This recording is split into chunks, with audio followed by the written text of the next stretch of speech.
Hey, hi. I'm Pradeep again here. So இந்த video சீரீஸ்ல நம்ம பார்த்துட்டு இருந்தோம். என்ன பார்த்தோம் அப்படின்னா இந்த மாதிரி how to write a design patent, how to file it online அப்படின்னு சொல்லி in the past 2-3 videos you have seen. And right now நான் உங்களுக்கு ஒரு screen I have shared here. And this is the FER report. நான் last time சொன்னேன், நான் என்னோட வீடியோஸ்ல சொல்லியிருப்பேன். FER, first examination report, which we get from patent office. So patent ஆஃபீஸில் இருந்து நமக்கு நம்மளுடைய டிசைன் சாட்டிஸ்ஃபைடாக இல்லை, தே any queries has to be answered அப்படின்னா அவங்க நமக்கு they'll send this FER. So இல்லை நமக்கு எந்த queriesமே இல்லைன்னா இம்மீடியட்டாக நமக்கு கிராண்ட் சர்டிஃபிகேட் வந்துடும். So this is the process of a design patent.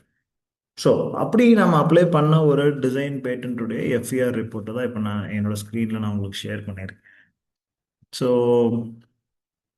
You can see இது வந்து பார்த்தீங்கன்னா this is the design number நமக்கு வரும். அதுக்கப்புறம் அவங்க என்னைக்கு நமக்கு டிஸ்பேச் பண்ணியிருக்காங்கன்றத டேட் கொடுத்துருப்பாங்க.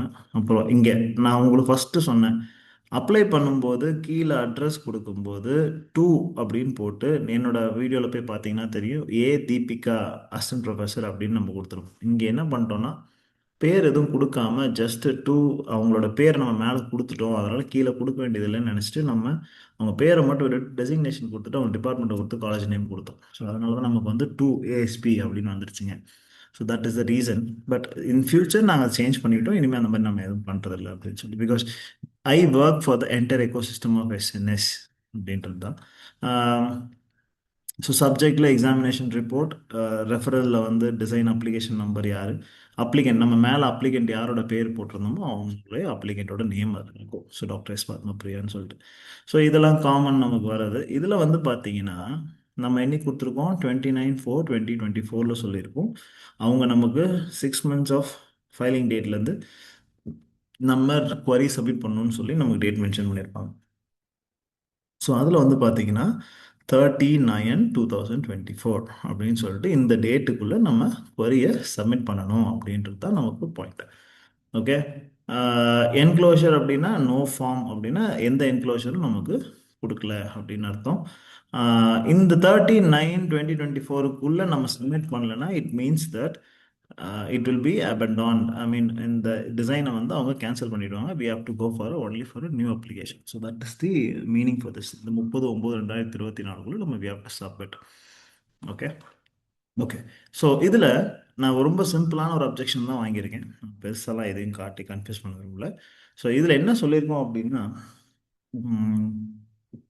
நான் உங்களுக்கு அப்ளை பண்ணும்போது ஃபஸ்ட்டு ஸ்க்ரீனில் ஃபஸ்ட்டு வீடியோவில் காமிச்சிருப்பேன். என்ன காமிச்சிருப்பேன் அப்படின்னா, ஐடிசி கிளாஸ் எதை நம்ம கரெக்டாக சூஸ் பண்ணணும், சப் கிளாஸை நம்ம கரெக்டாக சூஸ் பண்ணணும், இல்லைன்னா நமக்கு query வரும் அப்படின்னு நான் அதிலே சொல்லியிருப்பேன். ஸோ அந்த query தான் எங்களுக்கு இந்த டிசைனில் வந்துச்சு.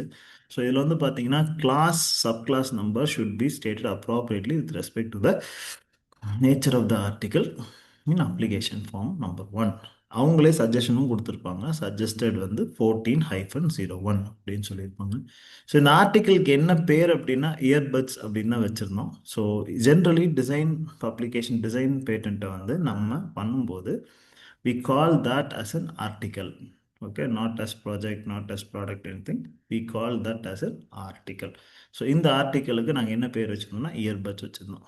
ஸோ இஃப் த query வந்து இது ஒரு சிம்பிள் query தான், இன்னும் நிறைய காம்ப்ளிகேட்டட் queriesலாம் இருக்கும். அந்த queries-அ நம்ம ஆன்சர் பண்ணால் மட்டும்தான் நம்மளோட டிசைன் அப்ரூவ் பண்ணி அந்த design will be granted under the name of whoever we apply. whoever we apply. Okay. So இதில் இப்போ நான் உங்களுக்கு ஒன்று காமிச்சிருப்பேன். இது வந்து FER நமக்கு பேட்டன்ட் ஆஃபீஸ்லேருந்து ரிசீவ் பண்ணதுக்கு இந்த FER-க்கு ரிப்ளை நான் எப்படி கொடுக்கணும் அப்படின்றதுக்கான ஒரு டிராஃப்ட் தான் கட்டுறேன். we have to make one document open. அதிலிருந்து we have to put the title as reply to FER. அதுக்கப்புறம் நம்மளோட டாக்குமெண்ட்லேயே நம்பர்ஸ் கொடுத்துருப்பாங்க. இங்கே இந்த ரெஃபரல் நம்பர் எடுத்து அதை அப்படியே நம்ம இங்கே பேஸ்ட் பண்ணிக்குவோம். பேஸ்ட் பண்ணிவிட்டு எந்த டேட்டில் நம்ம ரிசீவ் பண்ணோம் அப்படின்றது, அப்புறம் அகைன் ரெஃபரன்ஸ் எந்த design number, name of the applicant யாரோட பேர், டாக்டர் எஸ் பத்மபிரியா அவங்க பேர் தான் அப்ளை பண்ணியிருந்தோம். அந்த பேர் ஏன் நான் சொன்ன ஞாபகம் வருதா, இங்கே நம்ம பேர் கொடுக்காதனால அவங்க வெறும் 2 ASP அசோசியேட் ப்ரொஃபஸர்னு வந்துருச்சுங்க. இங்கே பட் ஆனால் பேர் கொடுக்கணும். அந்த இடத்துல அப்ளிகேட் டீட்டெயில் ஆட் பண்ணும்போது பேர் கொடுத்தா டெசிக்னேஷன் கொடுக்கணும். அதுக்கப்புறம் ரிப்ளை கமெண்ட்ஸ் என்ன கொடுத்துருக்கோம், சின்ஸ் நம்ம ரிசீவ் பண்ணது ஒரே ஒரு ஃபீட்பேக் ஒரே ஒரு queryன்றதுனால நம்பர் 1ன்னு போட்டு class sub class number stated as 14-0 as suggested and attached அப்படின்னா புது ரெப்ரசன்டேஷன் ஷீட் அட்டாச் பண்ணணும் அப்படின்றது தான் மீனிங். ஓகே, நான் அதை அதுக்கப்புறம் எந்த ரிப்ளை டு எஃப்ஐஆர் டாக்குமெண்ட்லேயும் எந்த டேட்டில் நம்ம அப்ளை பண்ணுறோமோ அந்த டேட்டுங்க. அதுக்கப்புறம் நம்ம யார் யாரெல்லாம் இருக்காங்களோ அவங்க அத்தனை பேர்த்துடைய சிக்னேச்சரும் இதில் அட்டாச் பண்ணி தான் கொடுக்கணும். எந்த டாக்குமெண்ட் நம்ம கொடுத்தாலும் ஃபார்ம் பண்ணால் இருந்தாலும் சரி, ரெப்ரசன்ட் இல்லை, எஃப்ஐஆர் இருந்து எந்த டாக்குமெண்ட் இருந்தாலும் எத்தனை அப்ளிகண்ட் இருக்காங்களோ அவங்களுடைய கையெழுத்து இல்லை, we are going to file it through agent அப்படின்னா ஏஜென்ட் மட்டும் சைன் பண்ணால் மட்டும் போதும். ஓகே. ஐயோ, ஓகே.